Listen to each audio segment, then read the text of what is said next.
Comments. Well, first they want an apology from all. Last month, 5 black boys aged 12 to 14 walking home from a basketball game were confronted and ordered to the ground by Grand Rapids police with guns drawn. Officers say it was a case of mistaken identity. Tonight, dozens of people, including the parents of the boys, told the City Commission how they feel about that mistake. WCZM 13's Phil Dawson is here now with their comments. Well, first they want an apology from all officers involved when the 5 boys were confronted by officers responding to reports that a young black male in a group had been seen dropping a gun. Turns out the boys, aged 12 to 14, they surrounded with guns drawn, ordered to the ground, and handcuffed, were not the individuals they were looking for.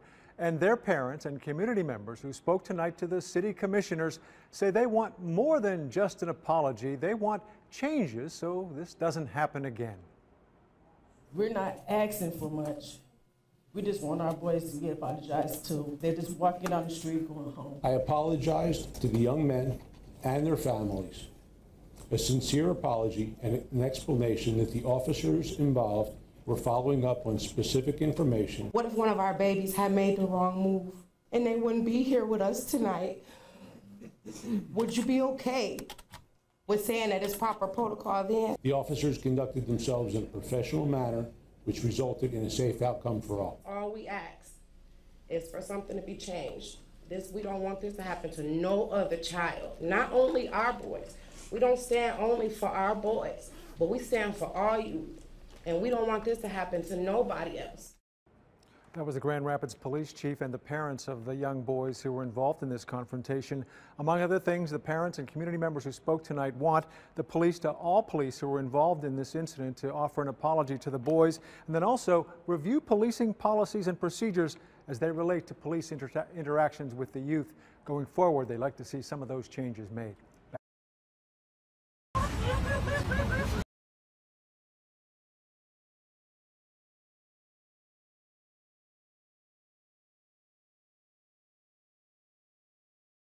Kids that were leaving here, he thought he saw someone drop a revolver.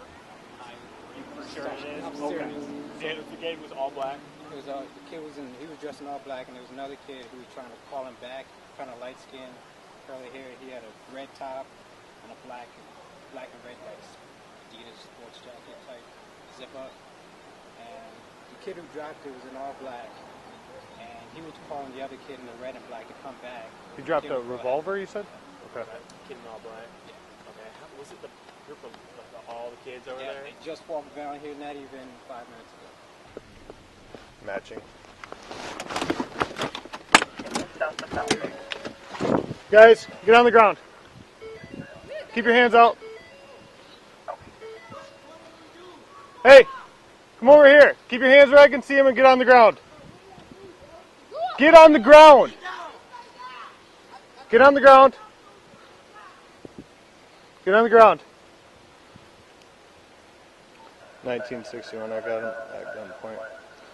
They're being compliant. Just keep your hands out, okay?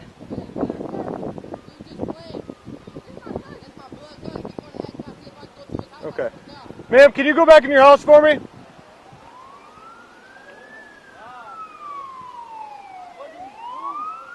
Ma'am, go back in your house. Go back in your house now.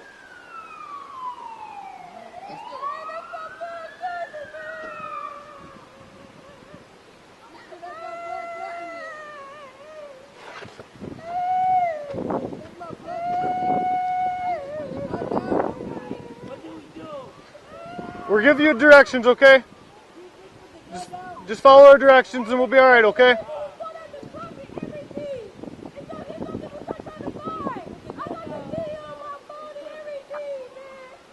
How do you want to do this, Troy? Want to just approach?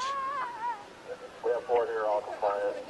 We're facing south. Everybody can come from north and south. One more for hands free, go. 1225, going.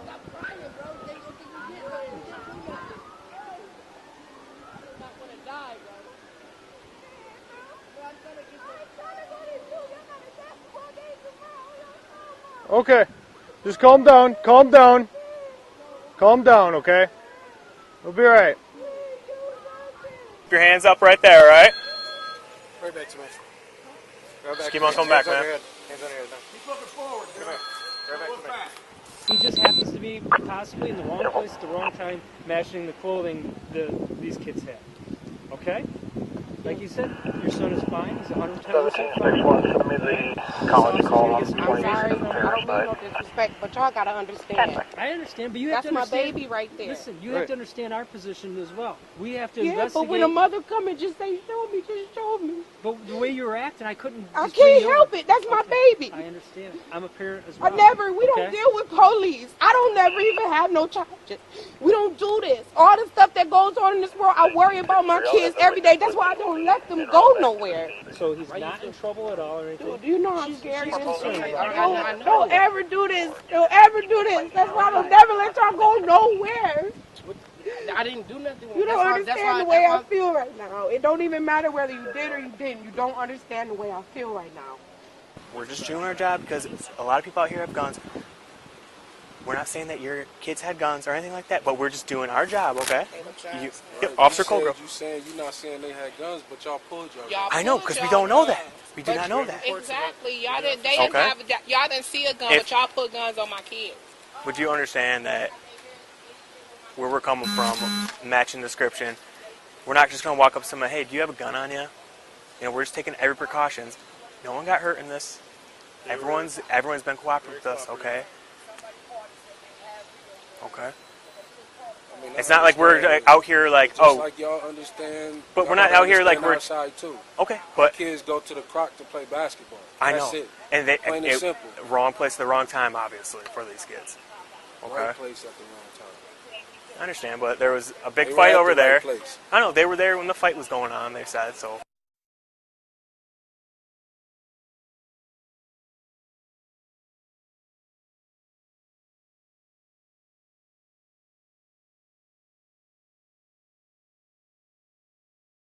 Don't shoot me.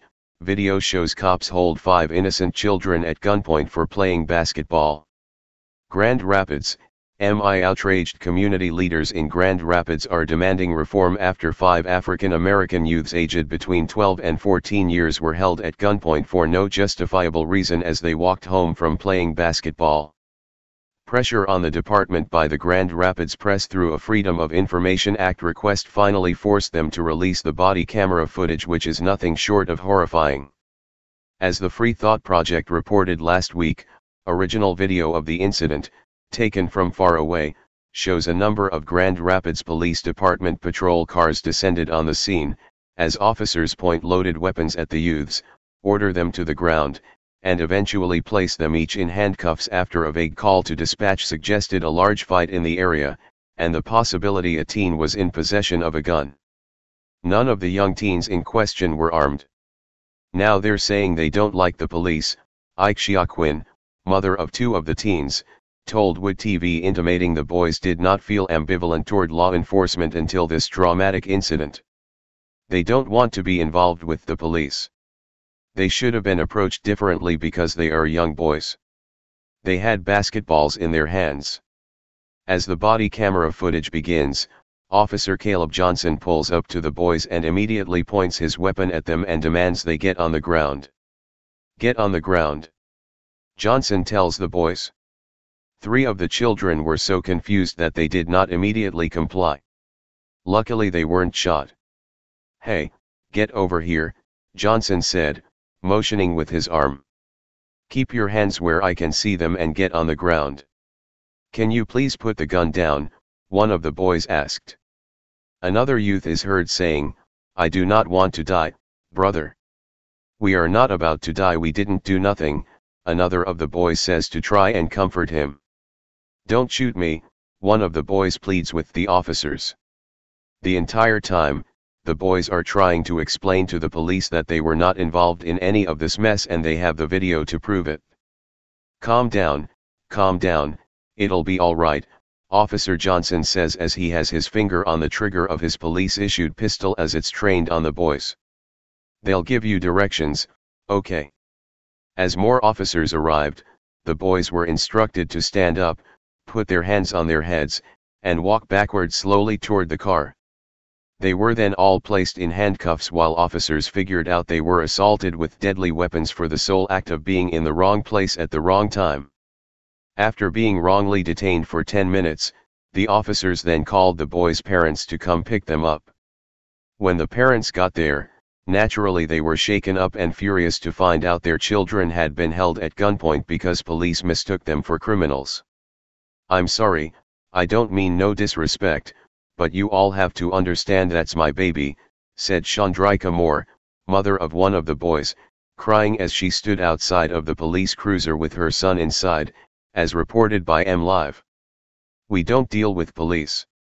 I don't have charges. We don't do this. All this stuff that goes on in this world, I worry about my kids every day. That's why I don't let them go nowhere. We hate that it had to get to that point," Officer Troy Colgrove said. "We're just doing our job because a lot of people out here have guns. We're not saying that your kids have guns, we're just doing our job," Colgrove reiterated to the mother of an innocent child he just held at gunpoint. Sadly, Colgrove is right. They were just doing their jobs, which requires the utmost attention to officer safety while acting in careless disregard for the citizens, even if they are children. Although Grand Rapids Police Chief David Rahinsky and Mayor Rosalind Bliss have since apologized for officers' handling of the situation, fallout from the March 24 incident continues. The officers didn't do anything wrong. They acted on articulate facts from a witness moments earlier who said he saw them hand a gun to each other, Rahinsky said previously to the press. "I think when the community sees what we've seen with the body-worn camera footage, I think they'll have a different opinion. I respect their emotion. I think what we're hearing is a lot of grief and frustration to systemic issues." A statement released by local police union leaders further exacerbated tensions between community leaders who feel that if this incident represents standard protocol, change is imperative, and officers who see nothing of concern. Local NAACP President Clee Jackson told local NBC News affiliate, Wood TV, "If this is protocol, in terms of how you detain and treat teens and youth, then there probably needs to be a change in that protocol." As MLive reports, this week the city announced results of a racial profiling traffic stop study showing bias in the police department who follows that very protocol. Black drivers are twice as likely to be stopped by police in Grand Rapids than non-black drivers, according to a study done of 2013 to 2015 data. The issue is not about having bad police officers, Link Up Executive Director Jeremy DeRue explained. The issue is there's a protocol in place that is causing significant damage to the relationship between the people and the police department. He added, "No community can be safe and be effective for all people without strong relationships between both the police and the community, and that's what we really want to make sure happens from this incident. As there is nothing that these children can do to prevent further situations like this one from occurring, hopefully, this situation teaches police to use a little more discretion next time they profile a group of children." However, judging from their response claiming they are just doing our job, that is highly unlikely. Hey Charlotte County, this is Charlotte County Cop Watch, and I wanted to explain what fair use is. You can use pieces of news articles if you're doing it for news reporting, you have commentary, and you're doing it for education purposes. So that's what fair use is, as you can see right here. Another reason why I wanted to make this video is to let you know I have just joined with Patreon. A nice thing with Patreon, I make no money on YouTube. They took the money away years ago, and so this is another way to give, and it's a nice thing too because you can give monthly. You can give $1, $5, $10, whatever. I do 4 to 5 hours a day on trying to wake the sheeple up on how corrupt it is and different ways that you can fight the corruption. So Patreon is a way that you can do it, and then of course the old way is still there. Donate to Charlotte County Cop Watch with PayPal or credit card. So keep that in mind. 4 to 5 hours a day. I make no money, but the corruption happened to me and I'm sick of it, so I'm trying to wake people up. but my wife would love it if some, you know, if we could get some help out there. There's 47,000 subscribers. Just think if each one of you subscribers just gave a, let's say, actually, yes, $1 a month. 47,000 subscribers gave $1 a month. That would be awesome. That's not going to happen. But anyways, that would be great if it did happen. But, you know, do the math in your head. Just think about it. Like I said, 4 to 5 hours a day. I get no money from YouTube. YouTube has gone nuts. You can't do anything anymore. They're taking the money away everywhere. So these are a couple different ways that you can still help out with all this time that I put in. And as you know, I'm in a special situation where, you know, at least I can do it. You know, 4 to 5 hours a day. We have a cleaning company during the day. That's what allows me to do this, and we're debt free. So this is my hobby. I don't go fishing and all that other crap. I try to save the world. So help me out to make the wife happy, man. In fact, if you guys did give $1 a day, and there was 47,000 of you, and you did it, and each of you gave $1, and that was every month, oh my God, yes, I could quit. I could start suing them. Another idea, too, that we have is, you know, if I got, you know, some funds, we could actually contact everyone that has been ticketed and or arrested and put in jail and start sending them postcards to let them know we're here, and to see if everything went all right, and if it didn't, find out their story. So we could even do more investigations and more lawsuits. Lawsuits take money. So just think about that. You know, 47,000 of you so far right now. You know, $1 a day. I mean, $1 a month on Patreon, or $5 a month Patreon, 10, 20, whatever. Just do the math in your head. Help out. This is a lot of work every single day. Thanks.